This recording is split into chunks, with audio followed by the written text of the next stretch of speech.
Hi, I'm Josh, and today I'm going to show you how to make onion bhajies from scratch. As always, a full list of all the ingredients for the dish can be found in the description below. Please take a second to subscribe, like the video, and click that notification bell. Thanks.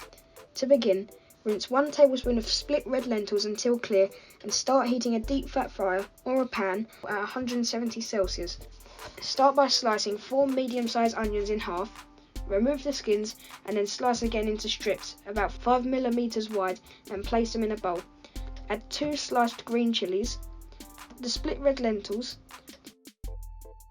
half a teaspoon of coriander powder, half a teaspoon of cumin powder, 1 tablespoon of garlic paste, 1 tablespoon of ginger paste, 1 teaspoon of fennel seeds, half a teaspoon of fenugreek leaves or kasoori methi, 1 egg, 1 teaspoon of salt, 1 tablespoon of mixed powder or curry powder, half a teaspoon of turmeric powder, a handful of fresh chopped coriander, and a small grated potato.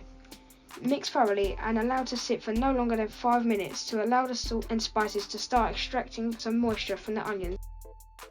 Start to make the mix stickier by adding around 6 tablespoons of sifted gram flour and mix well with your fingers. Continue to add more gram flour a couple of tablespoons at a time until the mix becomes really sticky and starts to cling together well. Now wet your hands slightly if you like, it stops the batter sticking, and take a small handful of onions and mould them gently into the size of a small tennis ball.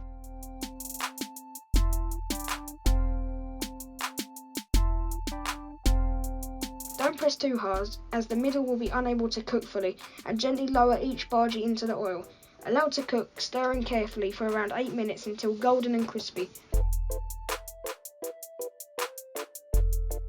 If you have the oil temperature too low, the bhaji will become oily and soggy.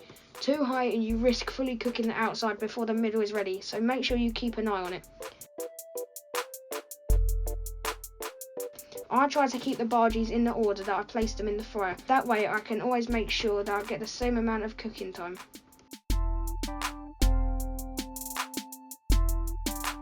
If you're cooking in advance, store them in the refrigerator and warm them up either in the oven or by heating your oil up to around 180 degrees Celsius and quick frying again for around 1.5 to 2 minutes. This is what most restaurants and takeaways do. Remove when ready, drain and serve with some mango chutney or part of a meal. My hot, sweet and sour mango chutney recipe can be found on my website. Please remember to like and subscribe and check out this and other recipes on my website at thecurrykid.co.uk.